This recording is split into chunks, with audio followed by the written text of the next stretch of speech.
We were expecting this decision, but has your disappointment been tempered at all? Not really. I mean, I was disappointed yesterday when it was leaked. It's quite interesting and humorous, actually, quite funny, that West Ham yesterday evening, sent out a request for a press conference in a restaurant quite near to the Olympic Stadium. Called for 1:30 today, so I don't know.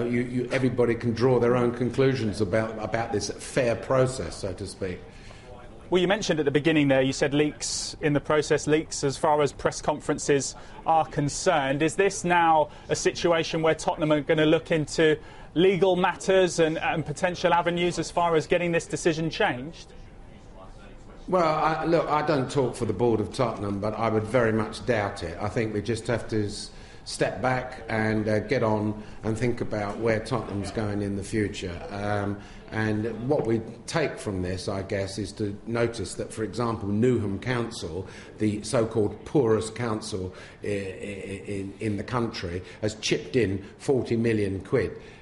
So we'll be getting on to our MP, David Lammy, shortly, who has been very vociferous on this matter. And if he's looking in now, well, David, you kind of won. You've got your way. Tottenham's not going to Stratford. But now it's time for you to kind of back us, really, and get us some loans from Haringey Council on government lending terms to keep us there. Because if you don't come up with a solution, if Haringey don't come up with a solution to make it easier for us to be there, I'm pretty sure we're going to have to start looking elsewhere. If it's not Stratford, it might be somewhere else. So that's the next step for Tottenham. But just seeing as we've heard now that West Ham are the preferred bidder and they need to move forward, I just want to pull you up on your quotes from yesterday. You said that it's a weak bid. You said that it's fatally flawed as well. Can you wish them any luck? Oh, look, I wish them the great. I like Dave, the two Davids, and of course Karen, and good luck to them. I mean, they've got it wrong, but good luck to them. I mean, it's all fair in love and war, but good luck to them. But because they're a great London club, and although they're one of our rivals, good luck to them. It ain't going to work, but good luck to them. And all I've said to our people at Tottenham is that one bit of consolation we can take today is that our John Fennelly, our media man there, he should archive all the material that's gone on in the last few months or so of this fiasco, put it away, and we'll bring it out in 4 years' time and tell everybody we told you so.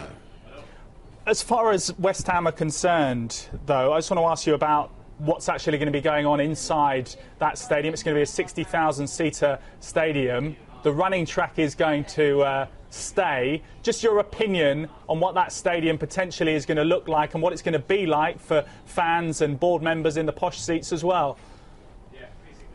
Well, look, it's really not for me to comment here. I don't want to start. I don't want to come across as sour grapes.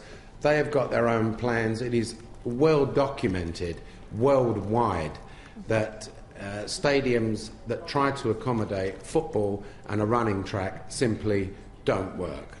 End of the story. Undisputable. So, we will all sit back in anticipation of seeing how they intend to make it work.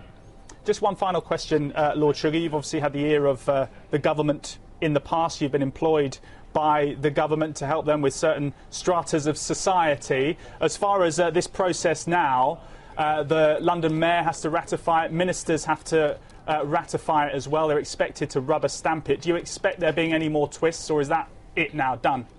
No, I don't think there'd be any twists and turns. There's always in my opinion, I mean, you raised the issue that I've been involved with government for a little while, since 2009, and I just get the feeling that this was always going to go this way. Because of the the so-called 5 criteria and all that stuff, and the political side of it being in Newham and all that. So I don't see the Mayor and the government doing anything else. They might ask a few questions. What will be interesting is the so-called due diligence process that's going to kick in now, where West Ham and the Olympic Committee sit down and hammer out the lease and all that type of thing. And I do hope, if anybody's listening in from the Olympic Committee, that they insist in the terms of that lease and that rental agreement that the running track has to be a guaranteed thing that lasts forever, and that they don't back down on that, because if they do, it will make this whole thing a total farce.